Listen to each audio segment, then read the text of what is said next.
Good morning, this is Daniel Duque. I'm here with teacher Paul. We are going to talk about the different strategies for teacher development. And teacher, can you please introduce yourself? Okay, my name is Paul Novo Panta. I'm from Ghana, and I'm currently teaching in Jamestown English Center. Yeah. Okay. The first question is about teaching portfolio. In your opinion, how is the teacher portfolio different from a regular resume in terms of the benefits it offers? Well, that's an interesting question. When it comes to the portfolio, I would say it has to do more about personal development and showcasing your talent. So you would have to, there's a lot of information that goes into the portfolio as compared to the resume. The resume is more like just a summary of your work experience, your certificates, your credentials, and stuff like that, you know.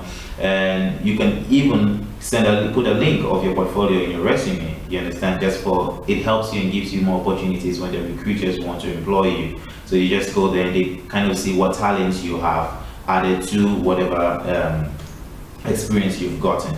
So I think that's okay. Okay. The second question is, what other aspects regarding teaching should be included besides the regular classroom experience?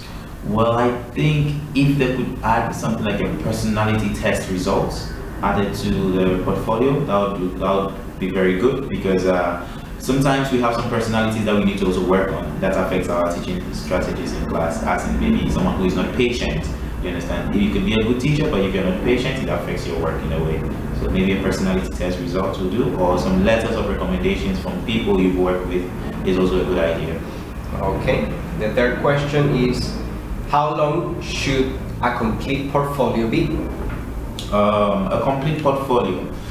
Well, I've seen portfolios that have like 100 pages. I've seen portfolios with 30 pages, but I think that's because it's more detailed. So it depends on the person and the kind of number of certificates the person has and the number of pictures and stuff that the person has to show. So it depends. I think a normal, a standard one should be, say, 50 pages will do. Great. Now let's talk about peer observation.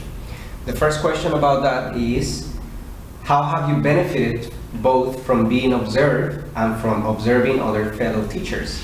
Well, I think that's a very, very good thing, because when comparing my fellow colleagues and I realized that when I am teaching and they are observing me, I learn a lot from the feedback they give me, because I'm able to work on my weaknesses. I get the weakness and I don't take that in a bad way, because we are colleagues and we understand that we are not judging each other here. We are only helping ourselves to grow. So when I'm observing, I try to steal things that I don't have from my teachers, my fellow teachers.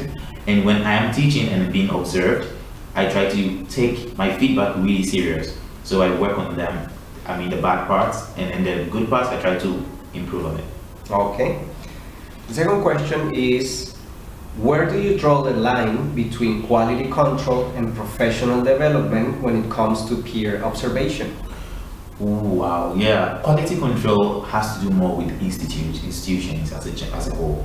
They use that mostly to be able to make sure their teachers are all at par, so that they all teach the right thing at all levels, because you have like 4 or 5 teachers teaching different classes. They all need to have the same level, or maybe try to help the less experienced ones to come to that same level, so that the quality is like all around the institute, not just on one part. So you have peer observations where your fellow teachers observe and write reports about what they see, you understand? And based on that, the institution is able to take a decision that, okay, this is who we have, this is how we can do what we can do to improve the person and stuff like that. Whilst compared to the development part, it has to do with you observing or being observed to learn and improve your weaknesses and make sure your strengths are also at par or on point. Great. The third question about peer observation is, what are the advantages of peer observation for any given institution? Well, that's a very good one, because every institution, one thing we should know is that a good teacher is not necessarily a good appraiser. So you can be a good teacher, but you might not be very good at appraising people or giving good remarks about observing teachers. So I think an institution having its rules, or like say a form in which they have to follow, or maybe training their teachers on how to observe people, you understand, will get a very good advantage in this case, because they tend to see teachers with less experience, and then those teachers tend to watch them improve on their performance, and they all become equal. So if they all have the same level, it means all their classes will be good. You wouldn't have some classes being poor and some classes being extremely good. So your students gain the same at all level with different kinds of teachers, because you've been able to observe each other properly, and based on the formation or the rules or training you've been through, you've been able to give the accurate report about your fellow teacher, and the company has the right information about the teachers, and they know how to improve them for you to have a good achievement. So I think it helps the institution a lot. Okay. Now let's talk about teaching journals. The first question is, how have you or other teachers you know benefited from keeping a journal about your practices and experiences in the classroom? Well, I'll speak for myself. I have benefited a lot in the sense that it makes my class easier, because this is something I have kept about myself.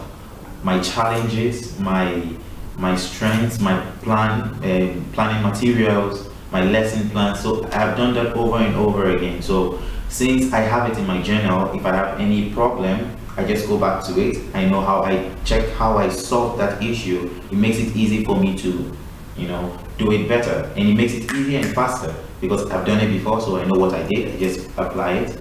Getting the materials will be easy, and I use this material. I take it and I use it, and it's just faster and easier for me. Okay. Okay, the second question is, what would be the best way to organize your journal in order for it to be clear for peer teachers when they need to learn from it? Actually, the first thing I'll do is I'll make sure my journals will be classified in months. So I know maybe from the first day to the last day of the month what I did.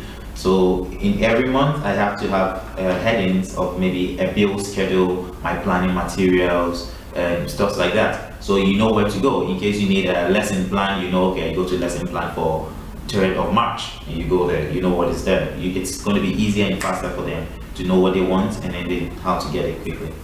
Okay, and the last question is, based on your teaching experience, what important details from your teaching daily experience should be included when keeping a journal? I would say that would be things that I learned from my colleagues. I think I have to put stuff like that there. Maybe when I have a mentor, so I try to learn things from him. I write it down, and I have colleagues that are really good, so I learn from them. I write it down. I read a lot, so I write them down. And then I also have to put stuff like, when I applied it in class, what was the result? How did it help me in class? Was it easier? Was it effective? And then, because I know that it's a process, and in order for me to get there, I need to work on it every day. Yeah. Okay. Well, thank you very much, Teacher Paul, and thank you all for watching this video.